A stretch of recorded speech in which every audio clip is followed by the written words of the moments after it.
नमस्कार।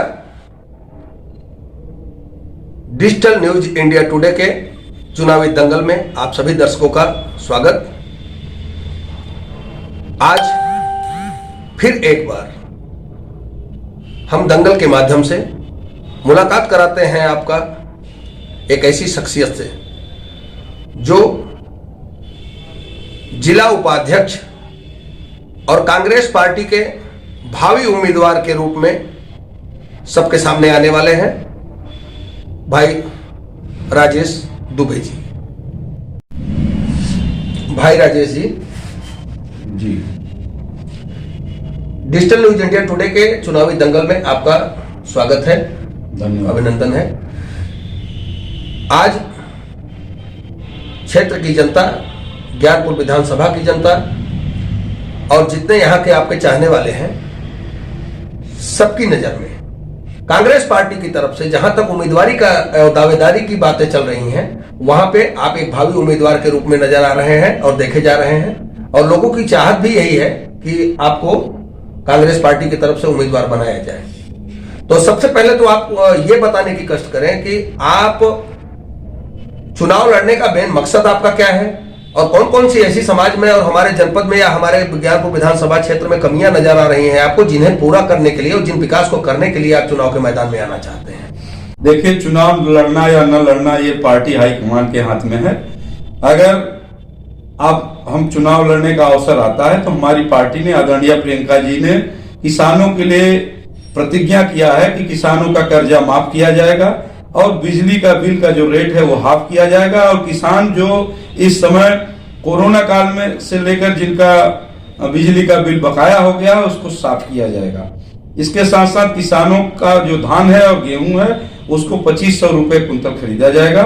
स्थानीय स्तर पर मेरी जो कोशिश होगी वो ये होगी कि जो छुट्टा पशुओं से किसान हलाकान हैं, और सिंचाई की चाहे वो नहरों के क्षेत्र में हो चाहे ट्यूबवेल क्षेत्र में हो, जो सिंचाई की व्यवस्था खत्म हो चुकी है उसको हम पुनर्जीवित करके किसानों को खुशहाल करेंगे। नौजवानों के लिए आदरणीय प्रियंका जी ने प्रतिज्ञा किया है कि हम उत्तर प्रदेश के 20 लाख नौजवानों को रोजगार देंगे, और उसी कड़ी में हम अपने क्षेत्र में रोजगार का अवसर जो है स्थापित करा करके सरकारी क्षेत्र में और स्थानीय स्तर पर रोजगार स्थापित करा करके नौजवानों के पलायन को रोकेंगे, स्थानीय स्तर पर रोजगार दिलाएंगे। दुबे जी, एक चीज देखने में आ रहा है कि यहाँ का रैन बसेरा, कहीं वृद्धाश्रम और कहीं और लोगों के लिए जो से अलाव की व्यवस्था या इन सब चीजों के ठंड में जो होता है सरकार की तरफ से या जनप्रतिनिधियों की तरफ से, ऐसा कहीं देखने में नजर नहीं आ रहा है। इसके बारे में आप क्या कहना चाहेंगे? देखिए, सरकार केवल आत्ममुग्ध है और विज्ञापन, झूठे विज्ञापनों के माध्यम से सरकार फिर से लौटना चाहती है, लेकिन जनता जाग चुकी है, ये पब्लिक है, सब जानती है। और आप देख रहे हैं कि भ्रष्टाचार का आलम है, चाहे वो अलाव का क्षेत्र हो, चाहे किसानों का ये धान खरीदी हो, चाहे अन्य जो भी क्षेत्र है, भ्रष्टाचार इतना ज्यादा बढ़ गया है कि सरकारी तंत्र पर शासन और सरकार का कोई नियंत्रण नहीं है। इसलिए इनसे कोई अपेक्षा करना बेमानी है। इसका खामियाजा इनको आने वाले चुनाव में भुगतना पड़ेगा। जी, आज के परामर्श में यहां समस्या देखने में आ रही है किसानों की सबसे बड़ी समस्या, जो धान के खरीद को लेकर है। ना तो सही समय से उनके खरीद हो पा रही है और ना ही सही समय से उन्हें भुगतान मिल पा रहा है।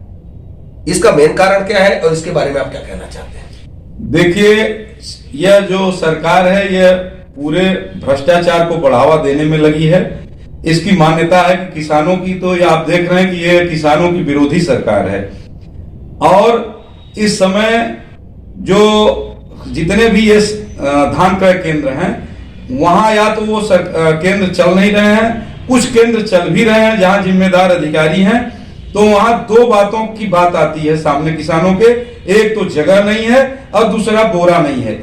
ये दो बातें जो है सरकारी तंत्र में क्रय केंद्रों पर, जनपद भदोही के एक एक केंद्रों को आप देखिए तो ये सरकारी तंत्र के बैठे लोगों, जिम्मेदार लोगों का तकिया कलाम हो गया है। और इस बात को लेकर के किसानों को हतोत्साहित किया जा रहा है, और जो ये बिचौलिया हैं, व्यापारी हैं, जो किसानों से औने पौने दाम पर 1000 रुपए 1200 रुपए में धान खरीद करके और ले जा करके 1900 कुछ रुपए में बेचने का प्रयास जो कर रहे हैं, काम कर रहे हैं, ये जो है इसी को आधार बना करके उनको जो है बिचौलिया के लोगों को प्रोत्साहित किया जा रहा है। उधर दूसरी तरफ आप देख रहे हैं कि राइस मिलरों की भी अपनी समस्या है। सरकार की गलत नीतियों के कारण राइस मिलर जो है, जैसे किसान अपने आप देख रहे हैं कि वो घाटे का, खेती जो है किसानों के लिए घाटे का कार्य साबित हो रही है। उसी प्रकार से सरकार की गलत नीतियों के कारण जो राइस मिलर हैं उनके लिए भी ये सरकारी व्यवस्था घाटे का सौदा साबित हो रही है। इसलिए इस सरकार को उखाड़ फेंकने के अलावा, चाहे वो किसान हो, चाहे मिलर हो, चाहे जनता हो, कोई रास्ता नहीं है। अब इनसे अपेक्षा बंद करके एक ही रास्ता है कि सरकार का भी बोरिया बिस्तर बांधना पड़ेगा। जी दुबे जी, एक समस्या देखने में जनपद में और आ रही है कि हमारे यहाँ के सफाई कर्मी जो है वो आज 1 महीने से मुख्यालय के सामने इस ठंड में, इतनी ठंड में वो लोग सिकुड़ते हुए वहां बैठे हुए हैं, जिसपे ना ही कोई प्रशासन और शासन का कोई ध्यान नहीं जा रहा है। उन बेचारों के लिए इस बारे में आप क्या कहना चाहेंगे? उनका फैसला होना चाहिए या नहीं होना चाहिए? देखिए, बिल्कुल फैसला होना चाहिए। अगर पूरे उत्तर प्रदेश के सभी जनपदों में सफाई कर्मी नियुक्त हुए तो जनपद भदोही में क्यों नहीं? इसके लिए वर्तमान सरकार भारतीय जनता पार्टी, पिछली सरकार समाजवादी पार्टी और बहुजन समाजवादी पार्टी की जो सरकार रही, जिसके जमाने में यह समस्या आई, ये तीनों सरकारें इसके लिए गुनहगार हैं। और भारतीय जनता पार्टी ने जिस तरह से पिछले अभी आदरणीय मुख्यमंत्री योगी जी के दौरे के समय जिस तरह से इनको जो है जुमलेबाजी का शिकार बना करके, इनको झूठा वादा करके इन अभ्यर्थियों को और इनका जो बहुत लंबे समय से चला आ रहा आंदोलन था उसको तोड़वाने का काम किया, इनके साथ धोखा हुआ और धोखा खाए हुए लोग हैं ये फिर से बैठे हुए हैं। हमारी कांग्रेस पार्टी और हमारे पार्टी के सभी नेता इस आंदोलन के साथ हैं, एक एक अभ्यर्थी के साथ हैं। इनको न्याय मिलना चाहिए और अगर ये सरकार न्याय नहीं दे पाई तो आने वाले 2022 में आदरणीय प्रियंका गांधी जी के नेतृत्व में जो कांग्रेस पार्टी की सरकार बनने जा रही है उसमें प्राथमिकता के आधार पर इनके साथ न्याय करके इनको जो है इनको अवसर दिया जाएगा। जैसे कि आज आपके प्रियंका गांधी जी का एक नारा आया है, लड़की हूं लड़ सकती हूं, तो महिलाओं के लिए या बेटियों के लिए इस नारे का क्या संदेश जाता है या इसके बारे में आप लोग क्या कहना चाहेंगे? इसको जरा स्पष्टीकरण दीजिए। देखिए, इसमें स्पष्ट करने की बात तो चीजें सब स्पष्ट हैं।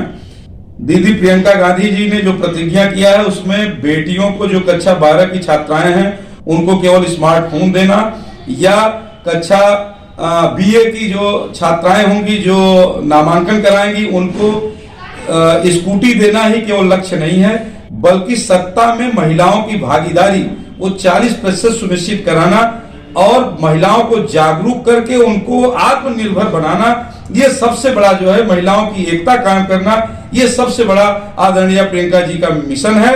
और जैसा कि आप देख रहे हैं, कुछ लोगों को यह है कि उनके साथ सांप्रदायिक राजनीति है, किसी के पास वो इस चक्कर में पड़े हैं कि वो जाति राजनीति करके उत्तर प्रदेश का चुनाव फतेह करेंगे।